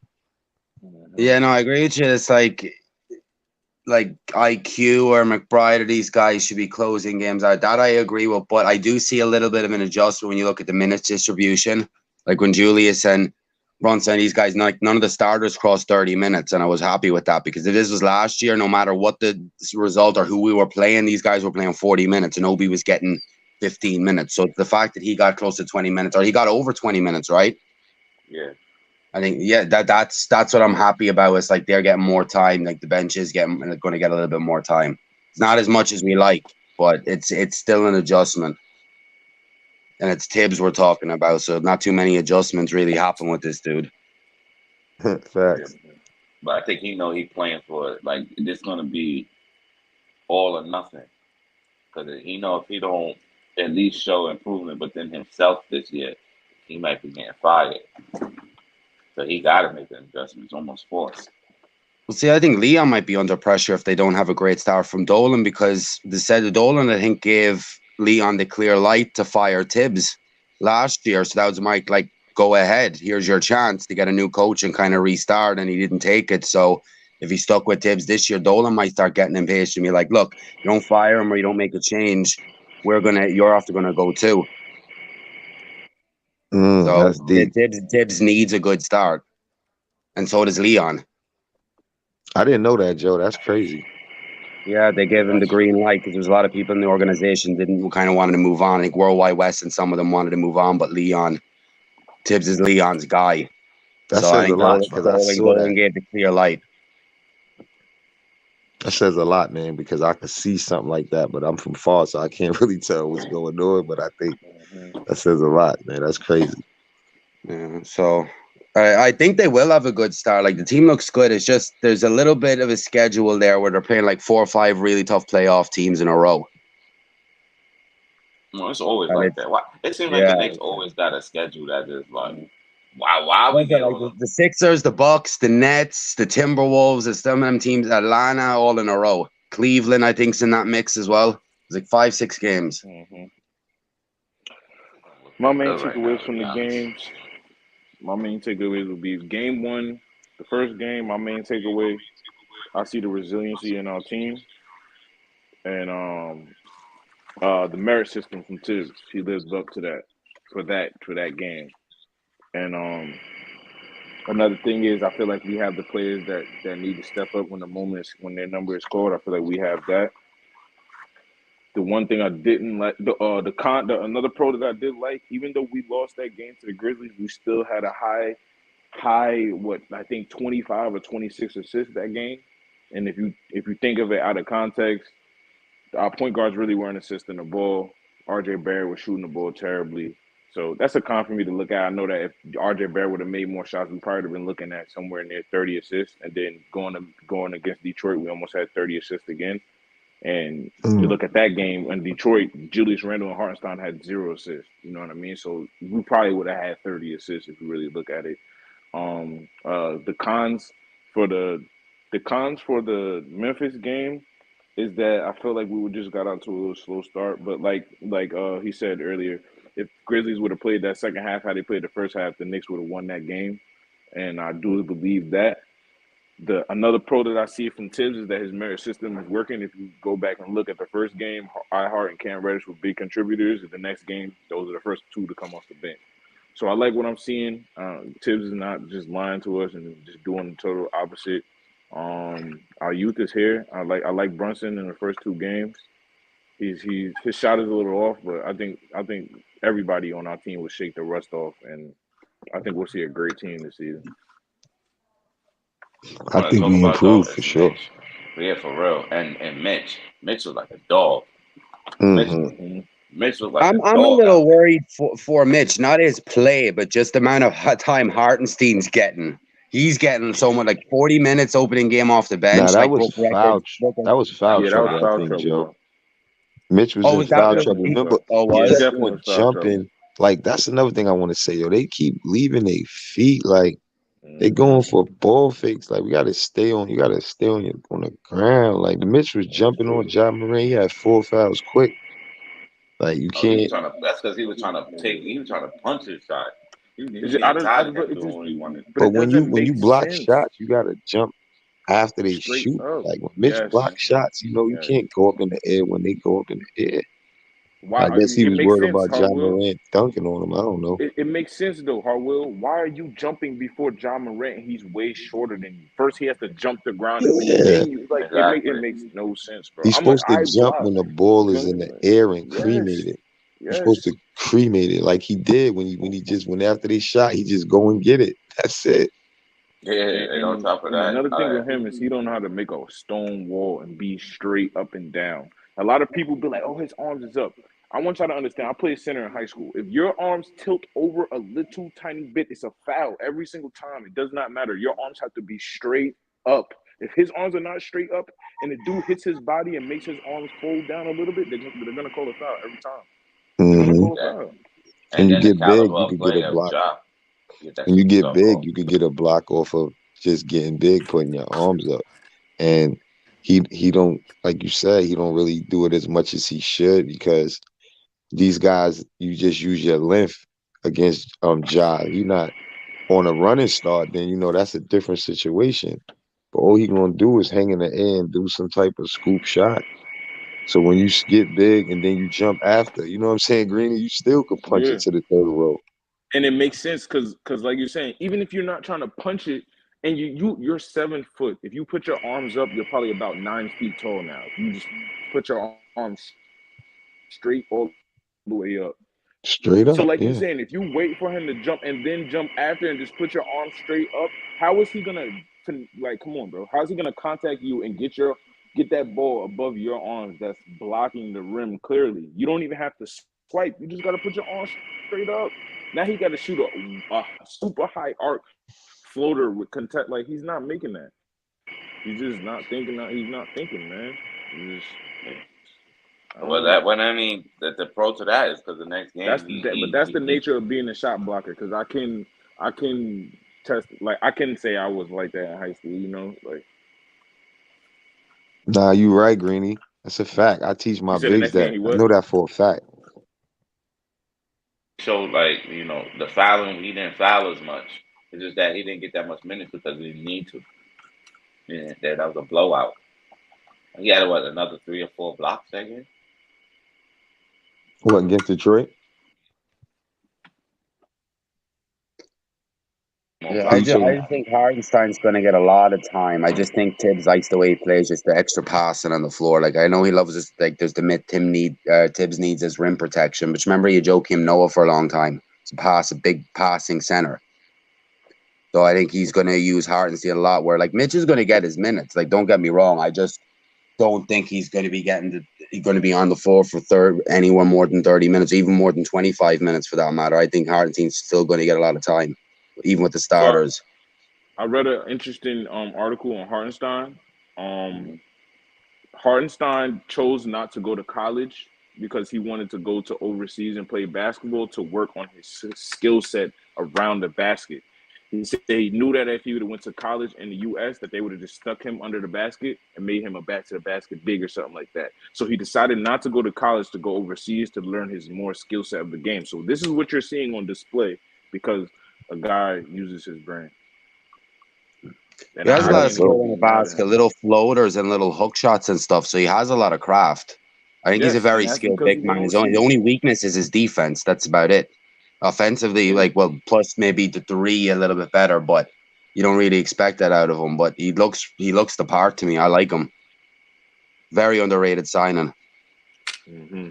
Yeah, I didn't know he that says a lot about I-Hart too, as far as how he does what he does. You know, you make that decision and go overseas. It's kind of deep. And Ball did that too. LaMelo Ball did the same thing. He just went overseas from high school. He left high school actually. So, you know, that kind of speed up your process, especially if you are big, like, you know what I mean, and make you a Euro big. That's what he is.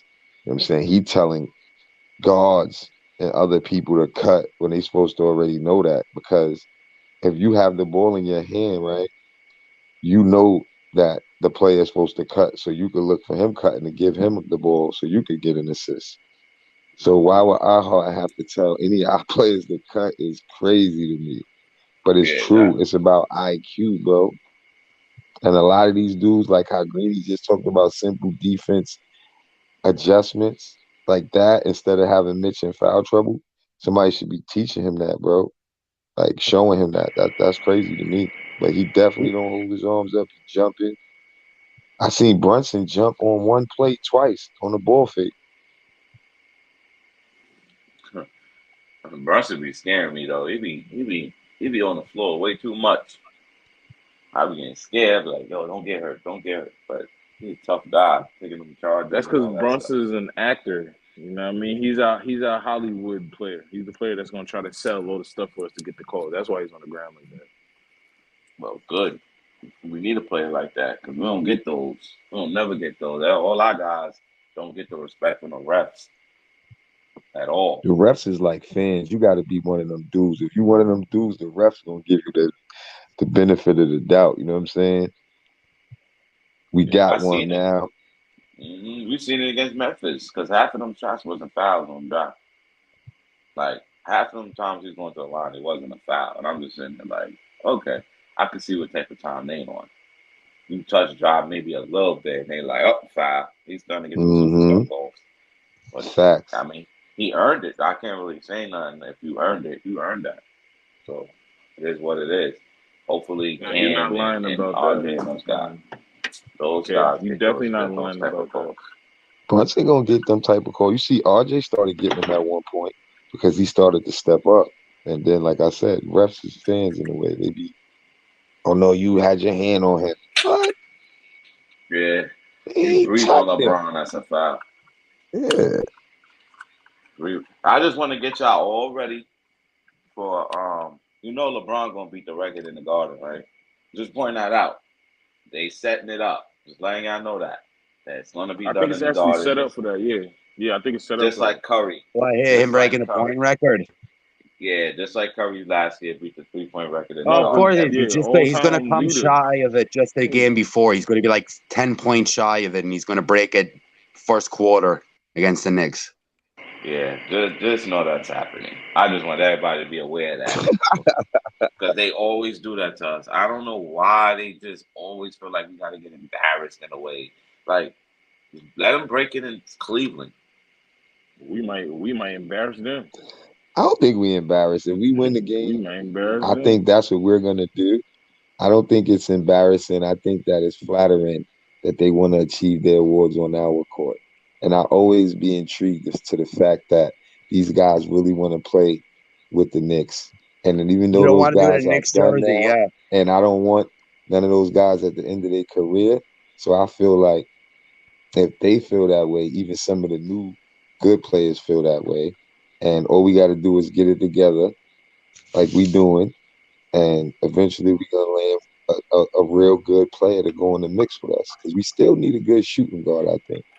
You know, I think they intrigued, just they want to get it in the Garden, bro. So it's flattering. They want to come to the world's famous arena. You know what I'm saying? You know how it is, bro. Yeah, I know. It's just Yeah, they annoying. want to It just break be records here. annoying They though. just don't want to do it in a Knicks jersey, and it's kind of sad. It's Yeah, like, yeah, like we want to do this in the Garden. We love playing in the Garden, but not in a New York jersey. But that's our fault, though, from past history of how we done things, and we have to change things. That's the whole point of changing. Winning changes things, Yeah. and a culture. Now we got a point guard. hmm I feel like we won 48 games this year. Let's say 48. Mm-hmm. Something. I don't want to say like a free agent will come because I don't even think there's free agents this year, to be honest. But I think somebody's gonna force their way here. I don't want to, you say that every year, but I think a Mm-hmm. 48 team win with this roster will kind of just because if you look at it, we're like, if let's say nobody gets traded and it was like a free agent to come in, we ain't losing nobody.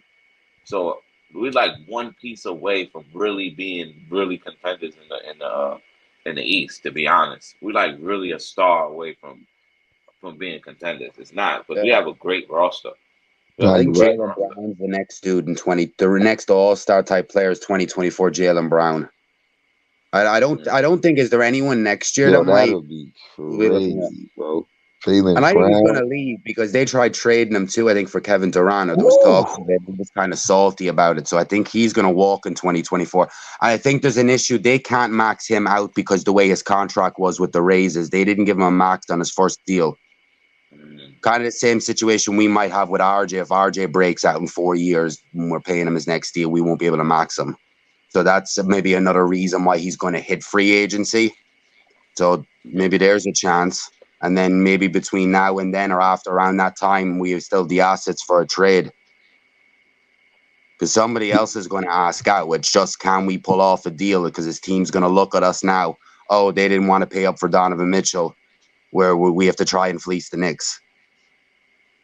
Yeah, I mean, he wasn't going to trade us him anyway. Nah, I think that happened for a good reason now, because now it's like we got what we got. Now you shouldn't be let dudes prove what they really worth. So if we get to that position again, we know what we got to do. We got a lot of players we not sure about because they ain't play, and that's what you got to do. However it end out this season, you got to know who you want to keep, who you want to let go. Too many, like, if we need to plug in another player, some people got to go. Sad to say, but yo, did you I wanted to ask you, did you read the super chat right here that Fulio wrote? Oh nah, I'll shout out read it. to He said Friday was a blockbuster. That's the super chat. Shout out to Trevor Kills. Shout out Uncle Fulio. Yeah, Friday was dope, bro. Good seeing you there. Facts. shout out Trevor Kills. Shout out Trevor Yeah, Kills, because you said? they say Uncle Fulio looked like Trevor Kills, so I had to shout out Trevor Kills. Oh, I'm confused. nah, I I'm don't about to think he say he looked hit like a Trevor shot or Kills. something. Shout out to Worldwide L in the chat. Was good, bro. Rome Far Rock was good, bro. Yeah, Far Rock be heavy in these chats. I just want to point that out to y'all. We be heavy. You Far might as Rock well call this America. Far Rock NSK show. There you go. See, I come show you love, Greeny. You always come to my show, show me love. So I come over here and show you some love, bro. You know the Rivera, vibes. you Big too. shout You out to already the know For the the Love of the vibes. Game. You You know already that's the know. vibes. Monday, Wednesday, Fridays. Go over there, check them boys out. For the Love of the Game. You already know the vibes. I'm Yeah. gonna pop Number up on that. I'm gonna 4, pop on that. OUR, love of the game. Appreciate it. Nah, I'm gonna pop up on that show. Yeah, I was open watching canvas. it You before. welcome. I was watching it before. I was like, "Oh, y'all getting busy over there." I was like, "Oh, yeah, it's not sensitive." Oh, I'm definitely going over there. I'm definitely Yeah. popping up over there. Yeah. But I gotta get ready for work soon, so we gotta get to these controversial takes. If anybody want to go first, if y'all have one. You can set it off. You have one? I'll go first and set it off. You feel me? All right. I'm gonna go back. You know, I know my receipts ain't gonna match up, but I like what I was seeing, and I'm gonna go ahead and say it right now. Tibbs is gonna be in the top 5 for the Coach of the Year, and as well as that, my Knicks is gonna get to that 6th seed. You went to 6 seed now, Greeny? Yeah. It's a Oh, controversy. he It's controversy. prediction. It's a I was just gonna controversy. go. You feel me? I feel you. No, ain't nothing wrong with it. When I hear those type of things, I'll be trying to remember everybody, because that's what you be like, yo, he called that, or you know what I'm saying? That's dope. Yeah, this is my take. I see us beating a lot of the teams that we should beat this year, and a lot of the teams that we shouldn't beat. I think we're gonna beat. So I just think that's. And I think around Christmas time, you're going to see half the league teams that aren't supposed to be losing, that are having bad starts.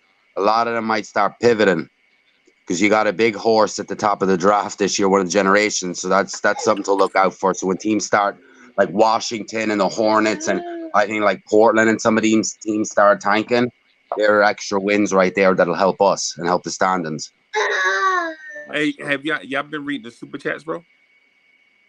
We just read Julio. So shout out to Paris Duggar. He said Jaylen Brown is leaving Boston. He's the guy to get. That's true. Yeah. Yes, he is. I think he'll leave. Yes, he I've is. been saying that was going to be our move if we would have got Donovan. I thought that would be our move down the line. Yeah, I mean, I think that's a definitely good one. I think my controversial take is I think that somebody's gonna have 40 between RJ, Randall, or Brunson on Monday. One of those three is gonna have 40 on Monday. One of the three. I just don't know who. But one of them was gonna break out for a big game on that game on Monday. Who we play? Orlando. I was supposed to be at that game too, live. But it's all good. That Polo. What's his name? Paolo? It's in the Garden. Yeah, it's in the Garden. That's gonna be a good game. Hopefully, we blow them out too. Yeah, that could be my controversy. I want to hope they smack them. So it's like if we saying we not one of them type of teams, then it could show like how we did Detroit. Now smack Orlando like that because they got a young stud on that team coming up that's looking good, and they got young pieces over there that's getting the minutes that I be talking about. So smack them around, and I you know what I mean, I put some more respect on our name because we got to do that. You know what I mean, another thing I want to say is we got to come out swinging. Don't be one of them people that just want to talk and get punched in the mouth first. Come out and punch first. Facts. Oh, yeah, you're right. Be on your far rock-ish. Come out and swing first. You heard? Yeah. I want to add on to my controversial take too, low-key. I wanted to say... did y'all do this super chat right here from Paris Duggar? The one about IQ? Yeah, we read that earlier. Oh, okay. I think you read that. Sure. I think you read that earlier. No, I didn't read it. I didn't read that one earlier. I'll read it. Paris Duggar, thank you for the generous contribution. IQ knows to get his shot right first, then play distributor. IQ never turns the rock over. He rebounds and goes. He brings the passive out of Obi. Yeah, hey, Rivera, you right. I did read that. My bad. My mistake. My mistake. So, yeah, my mistake, man. My bad. But I just wanted to add on the controversial take. Our bench will be a top bench in the NBA as well, and Philadelphia is not what we thought they would be. I don't know. I don't know about Philly. It's been 3 games there. They don't look that good, but Harden look all right. Harden and Embiid look both good. They just don't have enough. It's not gonna be it. Nah, somebody told me Tyrese Maxey was enough. It wasn't enough for them to they get that win. Maxey gonna be an all-star this year. Somebody said that. I mean, them 3 is not enough for them to get the win. Like if they can't win with Embiid getting 40 and Tyrese got 23, and where's James Harden? James Harden nowhere to be found. He almost had a triple-double. Like they need James more. Harden Tobias got to step up. He played better than Embiid. Yeah. Tyrese is playing good, but Tobias got to stand up. Long Island stand up. You Long gotta Island, Tobias got to you got to step up, bro. Come on. He always steps up against the Knicks. Is Quickley better than Maxey? No. Okay. No. It might be because Maxi's on a better team, but still no. Or is it just opportunities? It could be a little bit of both. could be The game is opportunity. easier for him because he has Harden and Embiid. You know, he can get the open shots. And at the same time, he doesn't have the guards are deep over here. He don't have that issue over there in Philly. Mhm. Yeah, I think like before Harden came, wasn't here. Before Harden came, wasn't he doing okay then? You know what I mean? It wasn't like he was trash.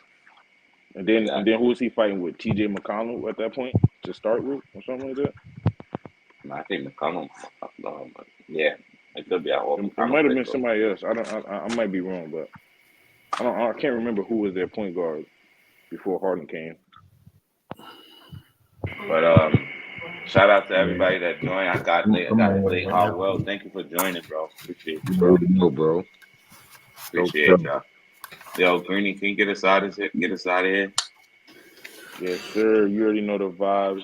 Hey, big shout out to the chat. Everybody coming in here, man. Thank you, everybody. If y'all new to it, please drop a like, sub to the channel. We do this every 9 a.m. in the morning, 9 to 11. You know how we do New School Knicks. The merch is coming out. The colors is dropping everywhere. Everything is going. Big shout out to the whole MBK fan. They showed out for us. I seen that big tear on that sign. It made me feel real. It felt like I was at home. You know what I mean? So big shout out to everybody that had a great time at the J Boogie music video. You know, everything is lit. You know how we rock it, man. Hard Will, big shout out to you coming supporting for us. Uncle Freezy, thank you. Uncle big shout out to For the Love of the Game. Big shout out to the Blorange Network. Knicks Yo, at shout Night. out to the For the Love of the Everything, Game podcast. Shout out to everything, baby.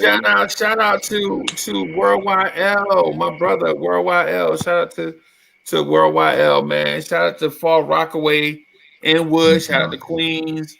You know what I'm saying? Shout out to Brooklyn. You know what I'm saying? And I want to say, that's what these young brothers right here, bro. These guys right here, I rock with them. You know what I'm saying? Ken, you always welcome on the show. Greeny already be coming through. You know what I'm saying? You know the Like vibe. I said, yo, like I'm always about helping the young bucks. I'm a trainer, I'm a coach, so you know what I mean. I'll show y'all love, man. Keep doing y'all thing. You know, I like y'all takes.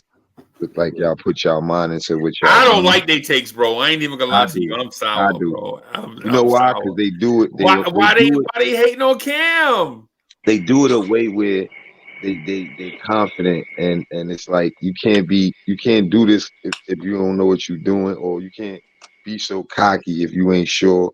You can have your opinion. You know what I'm saying? The only thing I get them advice on is the best thing you could do if you wrong, just say you was wrong and move on. Okay. Because you're gonna always be covering a lot of stuff. Cam Hive. You're doing a good job, bro. That's what I'm Oh my God. Cam Hive, bro. Come on. I'm out here before y'all What start. you mean? I'm the Cam Hive. I'm the trying to Cam start Hive. another conversation. All right, y'all. Later, y'all. All right, y'all. Old school All Knicks right. coming your way, yo. All right, peace, Big y'all. shout out to them Giants, baby. Yeah, no shout out to the Giants, baby. Let's go. Come on, man. Yeah. Good show, baby. All right, boss. Thank you. Have a great show. Yep.